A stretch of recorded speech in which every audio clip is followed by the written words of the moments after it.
Hi ಎಲ್ರಿಗೂ ನಮಸ್ಕಾರ. Welcome back to one mini vlog. ಇವತ್ತು ಹೇರ್ ಕಟ್ ಮಾಡಿಸೋಣ ಅಂತ ಯೋಚನೆ ಮಾಡ್ತಾಯಿದ್ದೆ. ಎಲ್ಲಿ ಮಾಡಿಸೋದು ಅಂತ ಅಂದ್ಕೊತಾ ಇದ್ದಾಗ ಸಾರಾ ಸಲೂನ್ ಓಪನ್ ಆಗಿದೆ, ಹೊಸ್ದಾಗಿ ಹೋಗಿ ಟ್ರೈ ಮಾಡೋಣ ಅಂತ ಅಂದ್ಕೊಂಡ್ವಿ. ಅಲ್ಲಿ ಹೋದರೆ ಅವರು ಒಂದು ಸ್ವಲ್ಪನೂ ಚೆನ್ನಾಗಿ ರೆಸ್ಪಾನ್ಸ್ ಇಲ್ಲ, ಮತ್ತು ಅವ್ರಿಗೆ ನಾವು ಹೇಳಿದ್ದು ಅವ್ರು ಮಾಡಲ್ಲ, ಅವ್ರು ಹೇಳಿದ್ದು ನಾವು ಮಾಡಿಸ್ಕೋಬೇಕು ಅನ್ನೋ ಥರ ಮಾಡ್ತಾಯಿದ್ರು. ಇಷ್ಟ ಆಗಿಲ್ಲ. ಅಲ್ಲಿಂದ ಗ್ಲಾಮರ್ ಕೇರಿಗೆ ಬಂದ್ವಿ. ಗ್ಲಾಮರ್ ಕೇರಲ್ಲಿ ಬಂದು ಹೇರ್ ಕಟ್ ಮಾಡಿಸೋಣ ಅಂತ ಕೂತ್ಕೊಂಡ್ರೆ ಪಾಪು ನಂದು ಹೇರ್ ಕಟ್ ಮುಗಿಯೋ ಅಷ್ಟೊತ್ತಿಗೆ ನಮ್ಮ ಅಮ್ಮನ ಸುಸ್ತು ಮಾಡಾಕ್ಬಿಟ್ಟಿದ್ದ. ಎಲ್ಲದನ್ನೂ ಹೋಗಿ ಎಳಿತಾ ಇದ್ದ. ಅವ್ರಿಗೆ ಬಂದ್ಬಿಟ್ಟು ಇಲ್ಲಿ ಕಟ್ ಮಾಡಿ ಅಲ್ಲಿ ಕಟ್ ಮಾಡಿ ಅಂತ ಹೇಳ್ಕೊಡ್ತಾ ಇದ್ದ. ಅಷ್ಟರಲ್ಲಿ ನಂದು ಹೇರ್ ಕಟ್ ಆಯಿತು. ಹೇಗಾಗಿದೆ ಹೇರ್ ಕಟ್ ಅಂತ ಕಮೆಂಟ್ ಮಾಡಿ.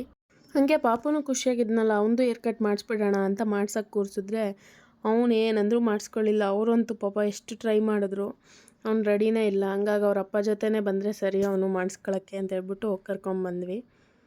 ಹಂಗೆ ಮನೆಗೆ ಬಂದ್ಬಿಟ್ಟು ಅವ್ರ ತಾತ ಜೊತೆ ಆಟ ಆಡ್ತಾ ಇದ್ದ. ಈ ವಿಡಿಯೋ ನಿಮಗೆ ಇಷ್ಟ ಆಗಿದ್ದರೆ ಪ್ಲೀಸ್ ಸಬ್ಸ್ಕ್ರೈಬ್ ಮಾಡಿ. Thank you for watching.